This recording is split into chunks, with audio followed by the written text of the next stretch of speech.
好，老师带来的是双蛋，也是双笋，对不对？因为一个是台湾很有名的这个绿竹笋，还有呢我们的这个芦笋哦。那我们芦笋的栽培呢也是非常的成功哦。好，那今天老师要带来双蛋是咸蛋跟皮蛋。皮蛋对。OK， 好，那我们赶快来看看要怎么做今天这个好吃的料理。那我今天先切这个绿竹笋，这个我已经烫过了哈。我们绿竹笋今天切粗条。对，在超市哦，国外的超市都有那个真空包装嘛。对，那如果说我们像在台湾，因为我们一年四季啊都可以吃到这个不同的笋的种类哦，可是要怎么挑选？像今天这个绿竹笋，要怎么挑选？因为绿竹笋都不要挑太大只的，因为太大只有些都是放到长得比较老，中间会有空心的，会有那个会比较苦。哦，所以不要挑太大只，中等就可以了。对啊，是不是有人说要挑这样有一点弯弯的？要有点弯弯的会比较好。对，然后那个尖尖的地方好像要比较白，对不对？不能比较绿的，太绿的就是晒到太阳，已经晒到阳光就会苦。对，会苦黑。OK， 所以大家在挑绿竹笋的时候，尽量那个形状稍微有一点像那个角一样啊，是弯弯的。然后最尖的地方呢，最好不要太绿啊，因为太绿的话，表示它已经进行光合作用，对，会被苦黑啊，就会苦这样子。那老师，我们在烫的时候哈，因为像我发现，同样的竹笋买回来，有的人烫出来了，因为我们都是连壳一起去烫，对，烫出来就特别好吃，很甜。那为什么有的人烫出来就好像那个竹笋就不是那么好吃？有没有什么特别的秘方，在我们烫竹笋的时候？烫绿竹笋，我们可以加一些盐巴，还有那个白米一起烫。啊，白米。对，这样烫出来那个笋会比较甜，而且比较滑顺，对不对？对，好，那个笋子切好了，我们换切芦笋。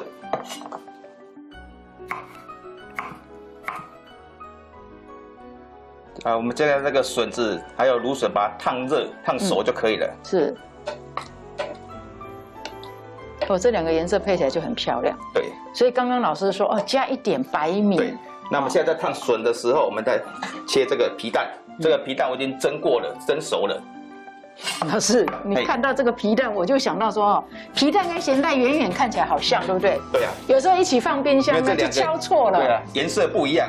这个是皮蛋，这个是咸蛋，颜色不一样。好。不过老师今天这个是一个皮蛋，一个咸蛋哈，那各有它不一样的那个风味哦。要把皮蛋切丁，切小丁。好。先切片，再切条。好，还有这个皮蛋呢，一般来讲呢，因为它里面生的话是会糊糊的嘛，对，所以呢，老师说你们一定要连壳就先去蒸熟，对，先蒸或者是煮都可以。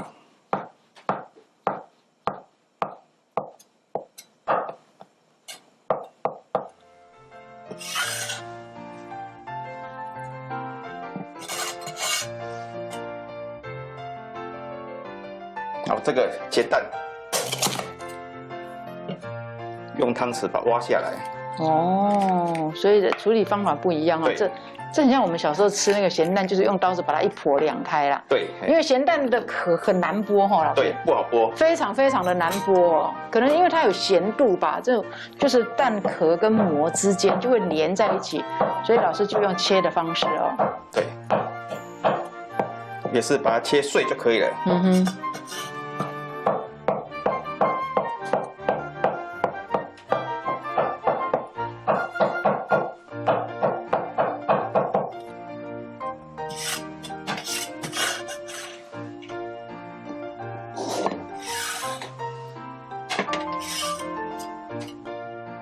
我们的笋子一烫好了，来，我们把它倒下来。然后我们现在热锅，加我们的沙拉油或者是橄榄油都可以。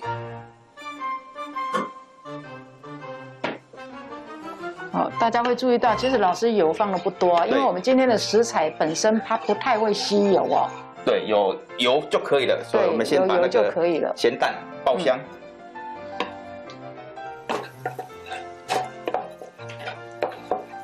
我之前外面很多餐厅啊，都很喜欢用那个咸蛋来做一些料理，对不对？烘焙材料店呢，会有卖那个咸蛋黄嘛。那我那个蛋黄如果买回来的话，我要怎么来处理？那蛋黄是不是要像那个做蛋黄酥一样，要先用米酒喷过、烤过吗？还是说直接那个蛋黄就把它煸香，然后再把它弄碎？你烤过也可以，烤过会更香。烤过会更香。对，烤过再来炒，再来炒，就是说再把它弄碎了再来炒这样子。哦。对，因为外面很流行金沙。对，就是那咸蛋黄。好。现在那个咸蛋已经有爆香了，就可以把这个笋子下去了，再加一些水。所以皮蛋这个时候不下去。皮蛋是最后才下，因为你太早下皮蛋下去会把整锅炒黑掉。哦，就变得很不清爽，脏脏的，对不对？对，嘿。所以做料理的时候顺序也很重要。对，一样的东西顺序不一样，做出来就效果不一样。然后再加一点盐巴。好，这个时候下盐巴要小心一点哦，因为我们的咸蛋有咸的。对，我常常会忘记，然后后来发现说糟糕，我今天这个是咸蛋呢，结果煮出来就太咸了。哇，好香哦，咸蛋的味道。对啊。那煮的差不多，我们皮蛋就可以下了。这还是我们的葱花，葱花是最后下。这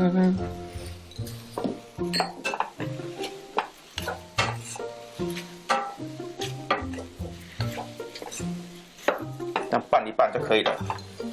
好。哇，非常非常简单的料理哈，所以大家真的可以试看看，尤其在这个竹笋的这个季节哈，多吃一些这个膳食纤维。对，这个很简单，这各位在家里空空的就可以自己做了。